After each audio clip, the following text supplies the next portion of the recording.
এখানে মালা, ফুল, জল আপনারা সব কিছু পাবেন, ছবি অবধি পাবেন।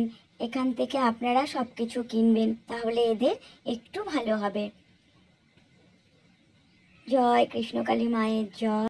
তবে মন্দির ভাঙা নিয়ে আপনারা সবাই জানেন যে আমার যারা যারা পরম ভক্ত আছেন তারা অনেক লড়ছেন। এই মন্দিরটা অনেক দূর পর্যন্ত পৌঁছে গেছে। এখানে অনেক বড় বড় পুলিশ অফিসাররা গার্ড দিচ্ছেন, সিভিলরা এসে গার্ড দিচ্ছেন। এই মাত্র সকালেও খবর এলো।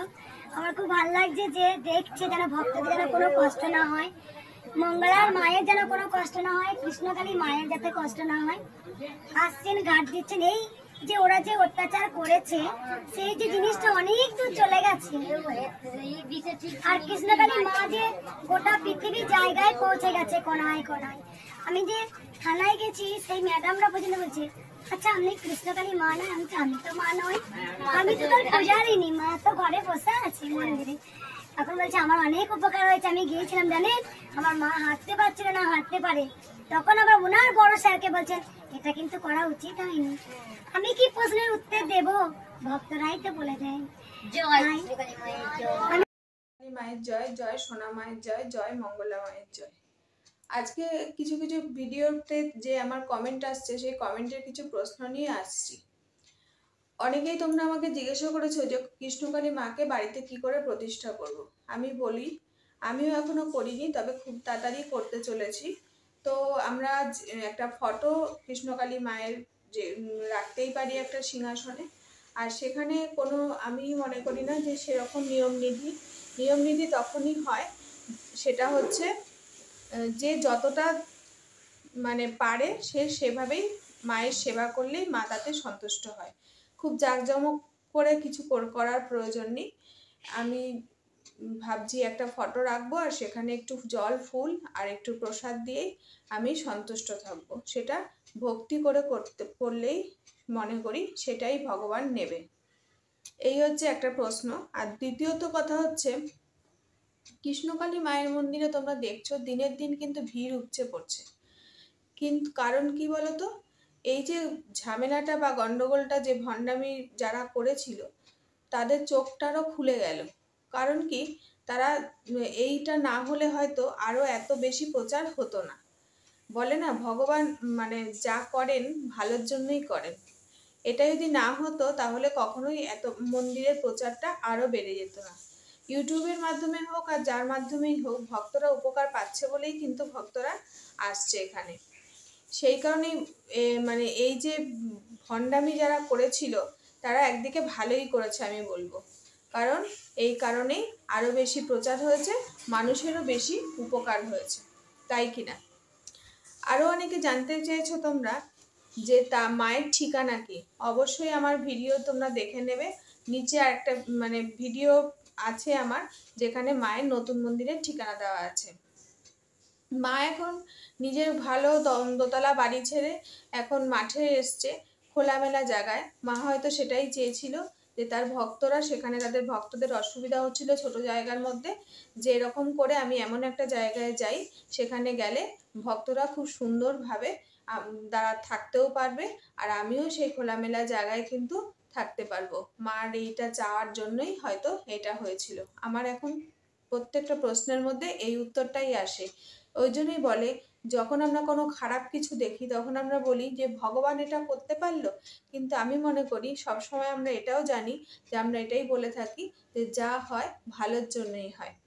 মায়ের গলার এখন মালা উপচে পড়ে, মানে এত মালা, হয়তো কিছুটা মালা আবার সন্ধেবেলা খুলে অন্য মালা পরিয়ে দেওয়া হয়। অনেক পুলিশ অফিসাররা এখন সেখানে গার্ড দিচ্ছেন। কারণ কি, সিভিল ড্রেসেও পুলিশ অফিসাররা ঘুরে বেড়াচ্ছেন যাতে কেউ কৃষ্ণকালী মায়ের মন্দির ক্ষতি করতে না পারে, মঙ্গলা মায়ের যেন ক্ষতি করতে না পারে। তার কোনো ফ্যামিলি, তার যে ক্ষতিগ্রস্ত হয়েছিল তার পরিবার, যে পরিবার যেভাবে আক্রান্ত হয়েছিল সেই রকমভাবে যেন আর আক্রান্ত তারা আর না হয়, সেই কারণেই সিভিলে পুলিশ ঘুরছে। এমনকি আমরা দেখেছি লালবাজার থেকে অনেক মানে অফিসারও এসছেন সেই মায়ের মন্দিরে পুজো দিতে। তাহলে আমরা আরও একটা জিনিস লক্ষ্য করছি, মা যেখানে মন্দির খুলেছে আমার ভীষণ ভালো লাগলো, যে ওখানে অনেক মানুষ আছে যারা ফুল বিক্রি করে পয়সা ইনকাম করছে, যারা জল বিক্রি করে পয়সা ইনকাম করছে, ধূপকাঠি বিক্রি করে পয়সা ইনকাম করছে, মায়ের প্রসাদ বিক্রি করে পয়সা ইনকাম করছে। তার মানে একটাই কথা বলি যে কৃষ্ণকালী মায়ের মন্দির হয়ে কিন্তু অনেকের জীবিকাও কিন্তু ফিরে গেছে, অনেকে কিন্তু তাদের জীবনযাপনটাও কিন্তু অনেকটা ফিরিয়ে আনতে পেরেছে, তাই না? এরকম কিন্তু মার যেখানে আগে মন্দির ছিল সেই মন্দিরেও কিন্তু আগে এরকম হয়েছিল, অনেকেই কিন্তু সেখানে কিছু পয়সা রোজগার করে সংসার চালিয়েছিল এই মন্দিরের জন্য। কিন্তু সেটাই যে সহ্য হলো না কিছু ভালো মানুষের, যারা নাকি শিক্ষিত বলে পরিচয় দেয় নিজেদেরকে। তো সেই শিক্ষিত লোকেরা কিছু লোকের কি করেছে, মধ্যে থেকে পেটের ভাতটাকে মেরেছে।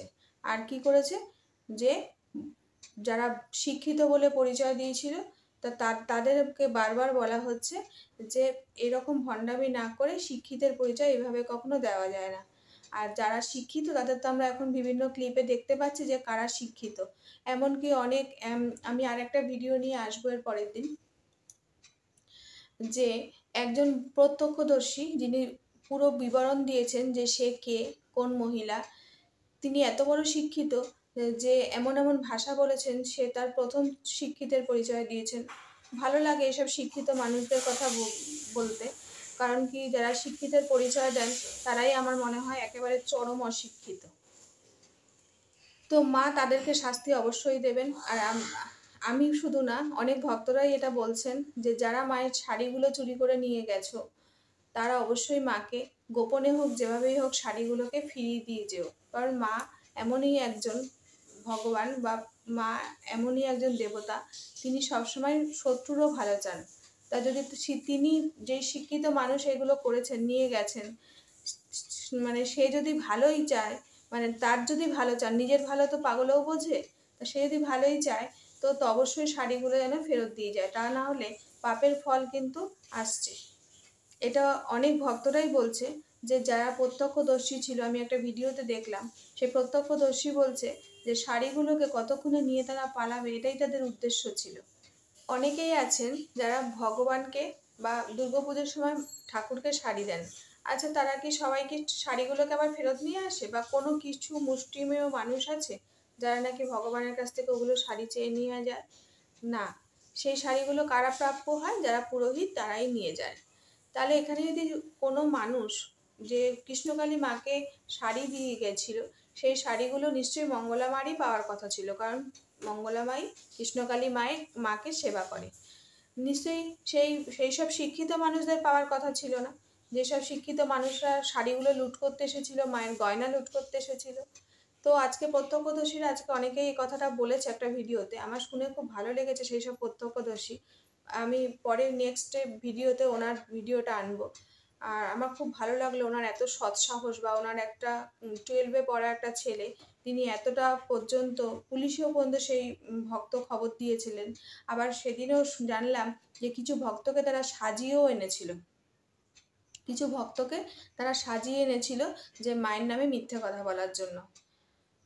আর তারা কিছু ভক্ত মায়ের মন্দিরে এসেই, মানে তাদের সাজানো যে ভক্তগুলো ছিল তারা মায়ের মন্দিরে এসেই কিন্তু উঠে পড়ে মানে প্রথম থেকে খুব বিশৃঙ্খলার সৃষ্টি করছিল নিজের থেকেই। ওটা কিন্তু ওদের সাজানো ভক্ত ছিল। আস্তে আস্তে যত দিন যাচ্ছে সব কিছুই আমরা বুঝতে পারছি। আরও একটা কথা, পুলিশের নোটিশ ছাড়া আমরা যে কোনো কিছু, ধরো এই যে কোনো কিছু করতে গেলে একটা নোটিশের প্রয়োজন হয়। মায়ের মন্দির যদি ভাঙা হয়েছিল সেদিন কিন্তু কোনো পারমিশন দিয়েছিল না, কারো কাছ থেকে নোটিশও আনা হয়নি যে মায়ের মন্দিরটাকে ওইভাবে ভাঙচুর করা হয়েছিল। সিসিটিভি ক্যামেরা, কারো বাড়ির সিসিটিভি ক্যামেরা কোনো কিছু পারমিশন ছাড়া, সিসিটিভি ক্যামেরা কারো বাড়ির পারমিশন ছাড়া দেখা যায় না। দেখা তো দূরে থাক, সেই সিসিটিভি ক্যামেরা ভেঙে দেওয়া হয়েছে। তার মানে কারা ভণ্ডামি করেছে আর কারা শিক্ষিত এখানে বোঝা যাচ্ছে। আর উদ্দেশ্য কাদের কি ছিল, মধ্যে থেকে কি হয়েছে, কিছু মানুষের জীবিকা নষ্ট হয়েছে আর ওই মন্দিরটাকে বন্ধ করে দেওয়ার পরিকল্পনা করছিল, কিন্তু মন্দির কখনো বন্ধ হয়নি, বরং মন্দির আরো বড় হয়েছে। আর আশা করি এখন যারা নাকি ওখানে মন্দিরের ওখানে যারা নাকি বিক্রি করছে সমস্ত ফুল মালা ধূপকাঠি প্রসাদ জল, মানে অনেক দূর দূরান্ত থেকে তো মানুষ আসেন, সেখানে জল বিক্রি হচ্ছে, তো সেখানে ওগুলো বিক্রি করে মানুষ জীবিকা অর্জন করছে। তো তো এই কথাই বলছি যে কখনো কারো কোনো ভালো কাজে বাধা না দিয়ে যেসব এখানে তো এখন আমাদের এখানে তো প্রচুর কুকীর্তির কাজই হচ্ছে, সেসব কাজগুলোকে দয়া করে বন্ধ করে দিন যদি ক্ষমতা থাকে। তো এইরকম মানে ভালো কাজ বন্ধ করার কোনো দরকার নেই। যার যা কাজ তাকে কাজ করতে দিন, আর আপনারা আপনাদের শিক্ষিত পরিচয় নিয়ে বেঁচে থাকুন। জয় কৃষ্ণকালী মায়ের জয়, জয় সোনা মায়ের জয়, জয় মঙ্গলা মায়ের জয়।